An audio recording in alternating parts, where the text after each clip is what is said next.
Assalamualaikum warahmatullahi wabarakatuh. Selamat datang di YouTube saya, Syahrul Hasim. Pada kesempatan kali ini kita akan berbicara sedikit teman-teman mengenai tentang uh, teori kecerdasan, teori belajar, kecerdasan dan memori.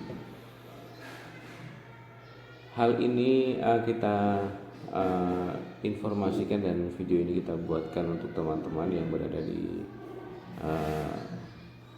Yaifa Kediri, umumnya khususnya untuk teman-teman PGMI dan umumnya untuk teman-teman yang membutuhkan materi ini. Teman-teman yang dirahmati Allah, kita berbicara mengenai kecerdasan dalam materi pengantar psikologi ya. Kecerdasan ini seperti yang kalian ketahui juga bahwasanya intinya tentang kemampuan seseorang dalam memecahkan masalah yang dihadapinya. Dalam hal ini masalah yang menuntut kemampuan pikiran serta dapat diukur secara kuantitatif dan kualitatif. Kecerdasan ada banyak macam dan juga ada beberapa model. Secara yang kami ketahui ada 5 kecerdasan. Di antaranya ada kecerdasan intelektual, kecerdasan adversity atau AQ, sedang intelektual adalah IQ ya. Adversity adalah EQ gitu. Kecerdasan emosional, kemudian kecerdasan jiwa atau dan juga kecerdasan transendental. Ada 5 gitu. Teman-teman dirahmati Allah, kecerdasan intelektual ini adalah kecerdasan yang membahas tentang ukuran kemampuan seorang yang meliputi seperti melogika, menganalisa itu. Sedangkan kalau berbicara mengenai kecerdasan seorang yang menghadapi situasi-situasi masalah dalam kehidupan itu seperti kecerdasan adversity atau AQ. Kemudian yang ketiga, kecerdasan emosional. Jadi bagaimana seorang itu memiliki masalah-masalah kemudian mengontrol dengan baik emosinya dalam dirinya maupun di luar dari dirinya, seperti itu disebut kecerdasan emosional. Kemudian yang keempat, kecerdasan jiwa atau SQ. Ini berkaitan dengan kemampuan seorang untuk berani jujur, berani adil, menghargai, menyayangi. Itu termasuk kecerdasan jiwa. Yang kelima terakhir yaitu kecerdasan transendental. Ini terkait dengan kemampuan seorang untuk memaknai hidup dan kehidupannya senantiasa bersyukur, atau bisa disebut dengan kecerdasan religius lah, dalam perspektif agama.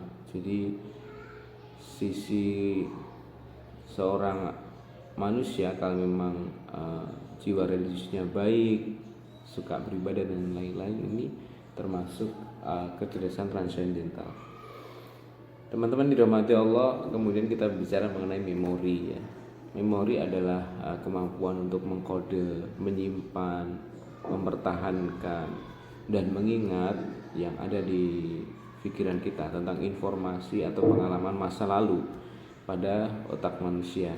Sebagian besar informasi tersebut disimpan untuk kontrol yang akan kita gunakan untuk aktivitas motorik dan untuk dipakai dalam pengolahan pikiran. Seperti itu tentang emosi, tentang memori, mohon maaf ya. Kemudian yang ketiga yaitu teori belajar. Teori yang disebut dengan teori belajar ini adalah teori yang di dalamnya terdapat tata cara pengaplikasian kegiatan belajar mengajar antara guru dan siswa. Perancangan metode pembelajaran ini bisa dilaksanakan di dalam kelas maupun di luar kelas. Jadi hubungannya teman-teman yang dirahmati Allah antara ketiga ini, harapannya dengan adanya teori belajar dan dengan adanya memori bisa mengolah, bisa membantu dengan bisa melancarkan, mengasahkan seorang kecerdasan yang dimiliki oleh seorang manusia. Jadi para guru itu diharapkan bisa memilih teori belajar yang sesuai untuk siswanya.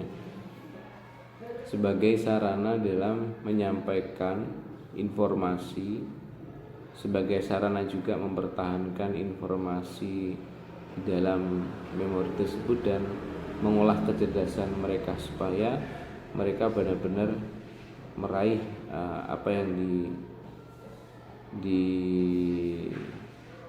diinformasikan di antara 5 kecerdasan itu. Jadi teman-teman dirahmati Allah, setiap anak manusia itu pasti memiliki kecerdasan tertentu. Guru sebagai jembatan untuk mengantarkan seorang anak manusia itu menuju ke kecerdasannya masing-masing. Ya memang dalam prakteknya ada yang dominan di sini, dominan di sini. Itu harapannya kita berusaha dengan baik dan setulus hati menjadi seorang pendidik, meraih kesuksesan dari anak-anak tersebut sesuai dengan kecerdasannya masing-masing. Kurang lebihnya mohon maaf, silakan tuliskan informasi di kolom komentar di YouTube saya, Syekh Basim.